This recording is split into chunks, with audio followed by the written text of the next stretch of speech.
Hi friends, welcome back to amazing word channel. ఇప్పుడు normal బ్లౌజ్ని ఎలా కటింగ్ చేసుకోవచ్చో మీకు ఆ జాగ్రత్తగా చూపిస్తున్నాను. Cross cutting blouse. ఇప్పుడు ముందుగా బ్లౌజ్ వచ్చి మనం డబుల్ ఫోల్డ్ చేసుకోవాలి. అంచు భాగాలు రెండు కూడా మనకు ఆపోజిట్లో ఉండే విధంగా ఈ విధంగా డబుల్ ఫోల్డ్ అయితే చేసుకోవాలి. కొత్తగా టైలింగ్ నేర్చుకునే వాళ్ళకి ప్రతి టిప్స్ మీకు చూపిస్తాను, స్కిప్ చేయకుండా చూడండి, చాలా ఈజీగా అయితే అర్థమవుతుంది. నడుము పైకి ఎత్తుకుండా ఉండాలంటే ఇప్పుడు టిప్స్ అయితే ఎలా తీసుకోవచ్చో చూపిస్తాను. ఇప్పుడు బ్లౌజ్ ఎప్పుడు కూడా మనం బ్యాక్ పార్ట్కి బెల్ట్ అనేది వేసుకోవాలి. నడుము పైకి ఎత్తుకుండా ఉండాలంటే మనం కరెక్ట్గా బెల్ట్ అనేది లాస్ట్లో తీసుకోవచ్చు. బెల్ట్ని మనం ఇప్పుడు ముందుగా క్రాస్ అనేది కట్ చేసుకోవాలి. సైడ్ ఎడ్జెస్ క్రాస్ కట్ చేసిన తర్వాత మనం మార్కింగ్ అయితే చేసుకోవాలి. మన ఛానల్ ఏదైనా కొత్తగా చూస్తున్నట్టయితే ఒక లైక్ అయితే చేయండి, మీ ఫ్రెండ్స్కి కూడా షేర్ చేయండి.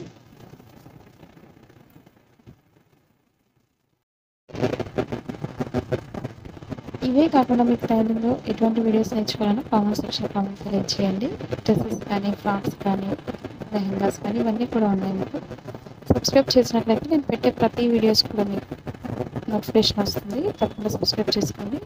ఇప్పుడు బ్యాక్ పార్ట్ ఒకటి మిడిల్ ఫోల్డింగ్ చేసుకొని ఖర్చు కోసం 2 ఇంచెస్ తీసుకోండి ఎక్స్ట్రా అనేది.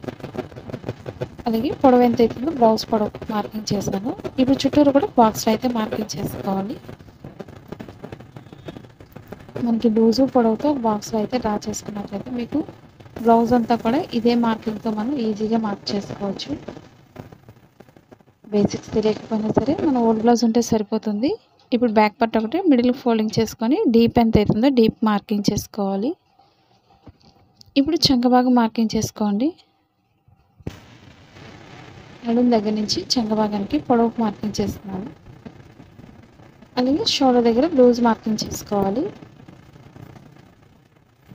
మనం బ్యాక్ పార్ట్ ఒకటి కట్ చేయగలిగితే సరిపోతుంది. ఫ్రంట్ పార్ట్ చాలా ఈజీగా మార్కింగ్ చేసుకోవచ్చు. ఫోల్డింగ్స్ లేకుండా చూసుకోండి మెయిన్ మనం కట్ చేసేటప్పుడు. ఇప్పుడు డీప్ దగ్గర కరెక్ట్గా పెట్టుకొని మనం షోల్డర్స్ జారిపోకుండా ఉండాలంటే టిప్స్ అయితే ఈ విధంగా పాటించండి. మీకు చాలా ఈజీగా నీట్గా కట్ చేసుకోవచ్చు. ఎటువంటి డౌట్స్ కూడా ఉండవు. లూజ్కి ఒక మార్కింగ్, ఖర్చు కోసం ఒక మార్కింగ్ చేసుకోండి. అలాగే షోల్డర్ వెడల్పుని బట్టి ఒక మార్కింగ్ అయితే చేసుకోవాలి. ఇప్పుడు బ్లౌజ్ పక్కన పెట్టుకుని మార్కింగ్స్ అన్నిటిని స్ట్రైట్గా డ్రా చేసుకోండి. ఇప్పుడు షోల్డర్ దగ్గర నుంచి డీప్ దగ్గరికి స్ట్రైట్గా డ్రా చేస్తాను. అలాగే చంక భాగానికి మార్కింగ్ చేసుకోవాలి. ప్రతిదీ కూడా కటింగ్లోనే మార్కింగ్ చేసుకోగలుగుతుంది. స్టిచ్చింగ్ చేసేటప్పుడు ఓల్డ్ బ్లౌజ్తో కూడా పని లేదు. ఇప్పుడు మార్కింగ్స్ అన్నిటిని కూడా ఈ విధంగా డ్రా చేసుకోవాలి. ఇప్పుడు చంక భాగంలో 1.5 ఇంచ్ తీసుకోండి. కార్నర్లో పైనుంచి ఈ విధంగా స్ట్రైట్ తీసుకొని రౌండ్ చేసుకోవాలి. మీకు సరిపోతుందో లేదో ఒకసారి చంక భాగాన్ని ఒకసారి చెక్ చేసుకోండి. కింద డీప్ వచ్చేసరికి కొంచెం లోతుని లోపలికి తీసుకోవచ్చు. మీకు లోతు అనేది ఎక్కువ తీసుకోవచ్చు అనుకునే వాళ్ళు బ్లౌజెస్ అనేది లోతు తీసుకోండి, కొంచెం ఎక్స్ట్రా అనేది లోపలికి. బాగా సన్నగా ఉండేవాళ్ళు చిన్నగా తీసుకోండి నెక్ డీప్ దగ్గర. ఇప్పుడు చూడు ఈక్వల్గా కట్ చేసుకోవాలి. మీకు బ్యాక్ పార్ట్ కటింగ్ అనేది అర్థమైంది అనుకుంటున్నాను. ఎటువంటి డౌట్స్ ఉన్నా సరే కామెంట్ సెక్షన్లో కామెంట్ తెలియజేయండి.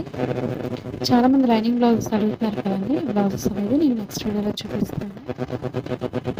ఇప్పుడు చుట్టూరు ఎక్స్ట్రా క్లాత్ అంతా కూడా ఈక్వల్గా కట్ చేసుకోవాలి.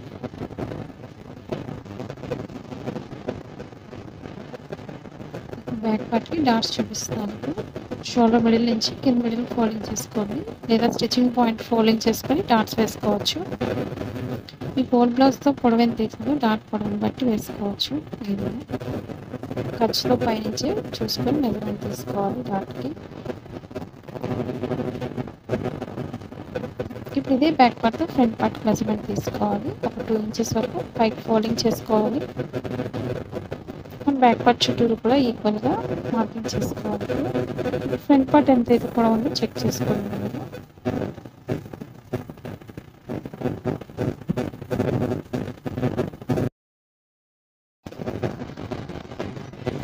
ఇప్పుడు ఫ్రంట్ పార్ట్ నెక్ కరెక్ట్గా నెక్ దగ్గర నుంచి కింద డాట్ వరకు ఎంతైతే పొడవు ఉందో సాగకుండా చూసుకోవాలి. విధంగా కరెక్ట్గా పొడవుని బట్టి ఈ విధంగా ఫోల్డింగ్ అయితే చేసుకోవాలి కింద నడిన. ఇప్పుడు నెక్ దగ్గర కరెక్ట్గా పెట్టుకుని కూడా మార్కింగ్ అయితే చేసుకోవాలి. ఫ్రంట్ ఓపెన్ సైడ్ అనేది కరెక్ట్గా చూసుకోండి. కింద పెట్టుకొని మార్కింగ్ చేసుకోవాలి.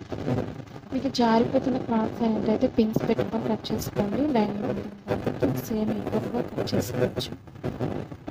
ఇప్పుడు ఫ్రంట్ నెక్ ఓపెన్ సైడ్ పైకి డ్రా చేసుకోండి.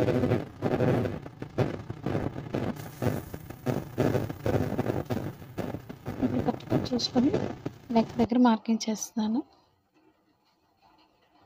ఓపెన్ సైడ్ ఉక్సులు పట్టిన ఉపయోగించుకొని మెజర్మెంట్ అయితే తీసుకోవాలి. తాళ్ళ పట్టితో తీసుకోకండి. ఇప్పుడు ఖర్చు కోసం 1 ఇంచ్ ఎక్స్ట్రా వదులుకొని రౌండ్ చేసుకోవాలి. కింద ఒక 1 ఇంచ్ ఎక్స్ట్రా తీసుకోండి మీ డాట్కి. అలాగే కింద ఖర్చు కోసం దగ్గర నెక్ అనేది రౌండ్ మార్కింగ్ చేస్తాను. ఇప్పుడు పైనుంచి షోల్డర్ దగ్గర నుంచి లోత్ అనేది తీసుకోవాలి.